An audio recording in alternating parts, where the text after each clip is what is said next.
हस्ब तबीयत डॉक्टर फारूक अब्दुल्ला ने एक और बात आज कह दी है और एक और हेडलाइन आज डॉक्टर फारूक अब्दुल्ला की बात पर बनने जा रही है।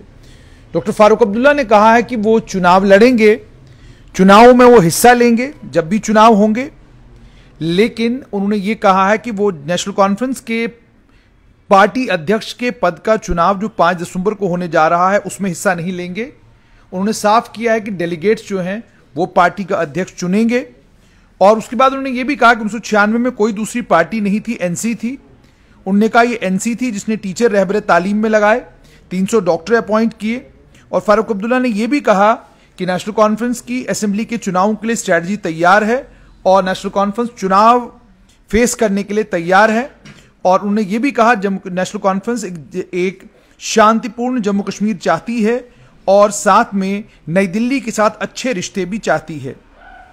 ये आपको याद होगा कि कल डॉक्टर फारूक अब्दुल्ला ने यह कहा था कि वो पार्टी के पद पर अध्यक्ष के तौर पर नहीं बने रहना चाहते हैं। उन्होंने कल उसके बाद जब स्ट्रेट लाइन से बातचीत की, अन्य कई और वेब पोर्टल से बातचीत की और आज भी कुछ वेब पोर्टल से उन्होंने बातचीत की है। उसके बाद उन्होंने फौरन कहा कि नहीं, मैंने पार्टी के अध्यक्ष के पद से इस्तीफा नहीं दिया है, मैं अभी भी अध्यक्ष हूं। अध्यक्ष का चुनाव होगा, जब नया अध्यक्ष चुना जाएगा तब पुराने अध्यक्ष की समय सीमा खत्म हो जाएगी, डॉक्टर फारूक अब्दुल्ला ने कहा।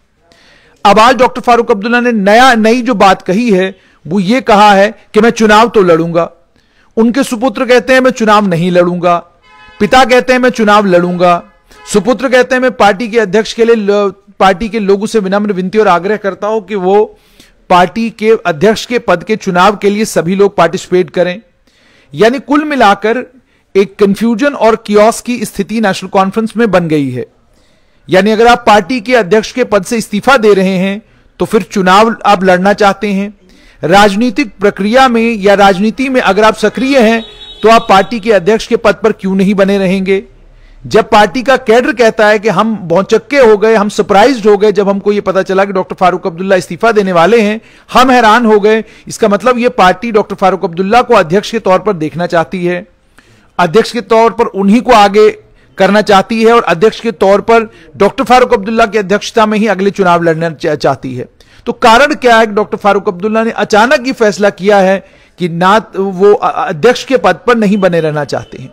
जब पार्टी के लोगों से आप बात करते हैं और अलग अलग अखबारों में जो आया उसमें यह कहा गया कि डॉक्टर फारूक अब्दुल्ला ये कह रहे हैं कि वो पार्टी के अध्यक्ष पर के पद पर इसलिए बने नहीं रहना चाहते क्योंकि उनकी सेहत इजाजत नहीं देती। लेकिन अगर सेहत इजाजत नहीं देती, चुनाव लड़ने के लिए भी आपको कैनवसिंग करने के लिए जाना है, लोगों के बीच में आपने जाना है, आपने लोगों से वोट मांगने के लिए जाना है, उसमें भी आपकी सेहत, उसमें भी आपकी तबीयत, उसमें भी आपकी तमाम चीजें इन्वॉल्व रहेंगी। तो अगर सेहत इजाजत नहीं देती अध्यक्ष के पद पर बने रहने के लिए, तो फिर सेहत कैसे इजाजत दे रही है कि आप कल चुनाव लड़ेंगे। अगर सेहत इजाजत नहीं दे रही कि आप दूर दराज के इलाकों में सफर करें, तो जिस समय यहां जम्मू कश्मीर असेंबली के चुनाव होंगे, क्या डॉक्टर फारूक अब्दुल्ला अलग अलग क्षेत्रों में जाकर, अलग अलग असेंबली कॉन्स्टिट्यूंसीज में जाकर जो उनके वहां से कैंडिडेट खड़े हुए होंगे उन कैंडिडेटों का उत्साह बढ़ाने के लिए और अपने कैंडिडेट के लिए वोट मांगने के लिए नहीं जाएंगे? क्या ऐसी चुनौती है अध्यक्ष के पद में जिस चुनौती के चलते डॉक्टर फारूक अब्दुल्ला को लग रहा है कि अगर मैं इस पद पर बना रहा तो इस चुनौती पर मैं खरा नहीं उतर पाऊंगा? दूसरी तरफ जैसे मैंने आपको कल भी कहा था कि डॉक्टर फारूक अब्दुल्ला अगर अध्यक्ष नहीं बनते तो कौन बनेगा? संभवतः पार्टी का कैडर उमर अब्दुल्ला को अध्यक्ष बनाना चाहेगा, लेकिन उमर अब्दुल्ला भी ऑलरेडी कह चुके हैं कि डेलीगेट जिसे अध्यक्ष बनाना चाहेंगे मैं भी उसका समर्थन करूंगा। डेलीगेटों का जहां तक ताल्लुक है उसमें आप किसी से भी बात करें तो वो कहते हैं जी उमर अब्दुल्ला को अध्यक्ष बनाइए।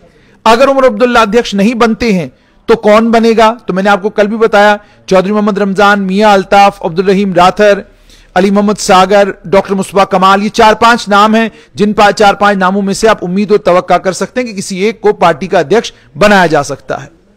ये सारी अटकलों के बीच में आप फोकस जो है वो नेशनल कॉन्फ्रेंस के ऊपर है। सवाल फिर वही है कि आखिरकार डॉक्टर फारूक अब्दुल्ला ने अचानक पार्टी के पद से इस्तीफा क्यों दिया? वो पार्टी के पद पर अध्यक्ष के तौर पर क्यों नहीं बने रहना चाहते हैं? और अगर इतनी एनर्जी उनमें है कि आज वो अखनूर गए हैं, वहां पर उन्होंने उद्घाटन करना था, उसके अलावा उनके दौरे जो कहां कहां उन्हें जाना है वो ऑलरेडी प्लान्ड है सब कुछ, तो अगर इतनी प्लानिंग ऑलरेडी चल रही है तो इतनी प्लानिंग किस लिए चल रही है? यानी अध्यक्ष के पद से जो उन्होंने इस्तीफा दिया है उसका कारण कोई होगा, जो कारण उन्होंने अभी तक नहीं बताया। हालांकि कल उन्होंने कहा था कि मैंने एक इंटरव्यू दिया है, उस इंटरव्यू से साफ हो जाएगा कि मैंने इस्तीफा क्यों दिया है, उस इंटरव्यू से साफ हो जाएगा कि हकीकत क्या है। उसके बाद हमने इंटरव्यू भी सुना, तब भी समझ में नहीं आया कि आखिरकार हकीकत क्या है।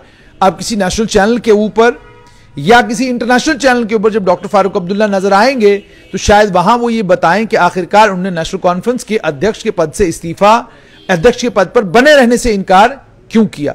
देखना यह होगा कि 5 तारीख को नेशनल कॉन्फ्रेंस का अध्यक्ष कौन बनेगा, मगर डॉक्टर फारूक अब्दुल्ला जम्मू कश्मीर की राजनीति में बने रहेंगे और आने वाले कल में जब भी असेंबली के चुनाव होंगे वो चुनाव भी लड़ेंगे।